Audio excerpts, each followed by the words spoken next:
কলা গাছ, কলা খাইতে যে ই বাই করবো আজকে ভাড়ালি, এই যে ভিতরে যে থাকে এটার ভিতরে ভাড়ালি আছে। এই যে ভাড়ালিতে যে এইভাবে বাহির করতে হয়। এটা কিন্তু চিংড়ি মাছ দিয়ে মজা লাগে অনেক। চিংড়ি মাছ দিয়ে ভাজি করবো।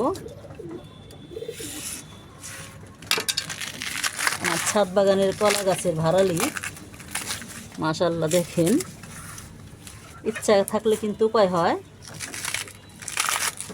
এই যে মাশাআল্লাহ, এই যে দেখলে পরানটা ভরে যায়। আজকে আমি ভাড়ালি দিয়ে ইদা রান্না করবো, চিংড়ি মাছ দিয়ে। এই যে এটা আমার ছাদ বাগানের কলা গাছের ভাড়ালি। ভিডিওটা ভালো লাগলে সাবস্ক্রাইব করবেন। আসসালামু আলাইকুম।